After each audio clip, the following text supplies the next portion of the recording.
Good morning, everyone. So, it's a lovely Monday morning here in Australia. Hope you all had a fabulous weekend. Now, let's get stuck straight into it. So, we finished up with our Team Flare arc, and I've got to say, that was amazing. So now that I've actually watched it with some subtitles and I know what's going on, I can kind of give a little bit more of a perspective of what I thought of it. I'm also going to briefly discuss where the anime is going, and my concerns with Sun and Moon, I guess, and a bit about Serena and me being a bit sad because I can't really see her going to a Lola now, and so I'm a bit like, blah. But anyways, let's get stuck into the positives. So, Team Flare arc, the last 2 episodes were absolutely amazing. Some of my main highlights, I guess, would probably be that everyone rocked up, and the section where all of the gym leaders had their own title cards come up. That was super, super cool. I really liked that. I really liked that Zygarde, I think it's Zygarde, just came and just abominated Lysandre, and Lysandre's dead. I really like that. I know in the subs they're like, oh, is he dead? Isn't he dead? Where'd he go? He's dead. It's a kid's show. They can't say that he's dead, but he's dead. The Grant and Viola stuff just cracked me up. I really hope that there's like a wedding. Come on, let's have a wedding. That was very, It didn't surprise me though. It didn't surprise me one bit from our previous interactions with them. Like, I was like, oh yeah, I could see that happening. I absolutely loved the fact that that Mawa was like, oh, I'm going to go, sort out Team Flare. It's all going to get disbanded. That was really cool. Honestly, overall, like, I loved everything about it. I loved Team Rocket was filming it and they're like, we've won, and they helped Ash out, and that was really, really cool. The whole 6-piecer was super, super awesome. I don't think that we've really had a threat that prominent before where you're like, holy shit, how is Ash going to deal with it? And in this case, he couldn't do it alone. He couldn't do it alone. He needed everyone there. They needed to all come together and save the world, and they did. So, now, the next episode's coming up. So we've had some coro scans come out. I think the next episode is about Clembot being rebuilt. So obviously Clembot's going to be brought back to life. I don't really mind this. Like, I think it'd be too intense if they were like, oh no, he's dead for good. He's cactus. Kids probably would be really sad. So I can understand that they'd bring him back. And I actually remember the kid that he's going to battle. It was from an episode ages and ages ago. And it also looks like we've potentially got a Pokemon battle with Ash and Serena coming up as well.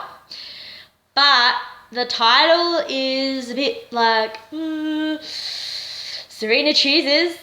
I mean, like, I kind of saw this coming. Honestly, like, I was like, come on, Pokemon, come on, writers, don't do this. But I think in my rant, when I was ranting about Ash losing the Carlos League, I mentioned that Serena was just going to go off with Palermo. And Ash was just going to be like, see ya. And she was just going to get, like, kind of tossed aside. And I have a very strong feeling that that's actually going to happen. So I'm pretty devo. Serena's like my favourite female character that has ever been on Pokemon. So I'm super devo that they don't take her, that they're not going to take her. Like, I mean, I could be wrong. They could turn around and they could take her. In my, like, hopes and my dreams, they take her. And she she goes off with Palermo for a bit, becomes Carlos Queen really quickly, and then meets up with Ash down the track in the series. And then she continues journeying with him. But at the moment, it's looking like it's see you later, Serena, see you later, Clement, see you later, Bonnie, see you later, Ash Greninja. What the no, I do not like this either at all. You don't get like the 1 in a bajillion million Pokemon that you're like there's only been one other of you in history that has been able to do what you do, and just let it go. Why? Like, that just indicates to me that we are having a massive reset in Sun and Moon. This isn't going to be a continuation. This is going to be a complete and utter reset.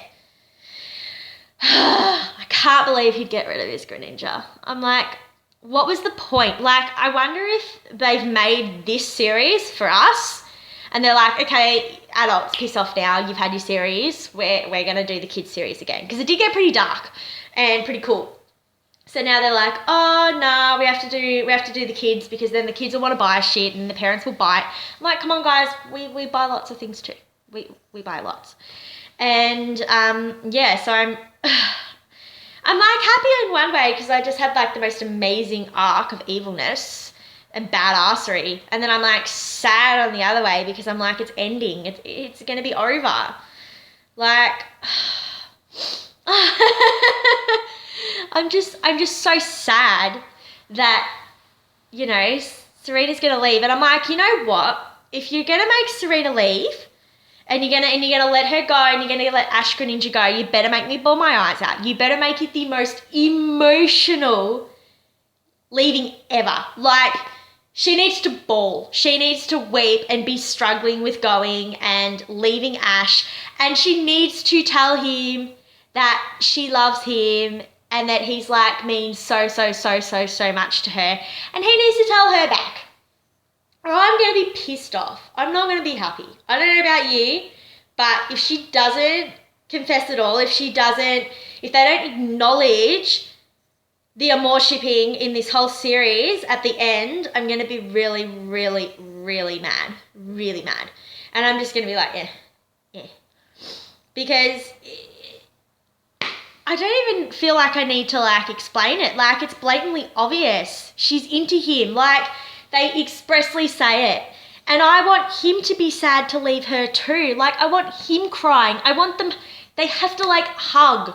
Like, I want them to just hold each other and cry and be sad and say that they mean so much to each other and they're never going to forget each other. And then in like my fantasy head, that's the moment where they like kiss, because they're in that moment. They're in that like absolute kind of like, oh, how do I explain it? They're so emotionally together in that point in time that it would be perfectly justifiable for them to just kiss as like a final expression of their emotion towards each other before they part. I'm like, please, Pokemon, if you're going to like let her go, please do something like that. So anyway, that's all I'm going to do for now. We've got another whole 2 weeks, I think, to wait till we get another episode. So we're just going to all have to kind of sit around and speculate and figure out what the hell's going on. So let me know in the comments what you think. Do you think that they're going to let go of Serena? How are they going to go about letting go of Greninja? I was thinking maybe he goes to the Ninja Village to go and protect them or something like that. Like, that's the only justification I can possibly think of.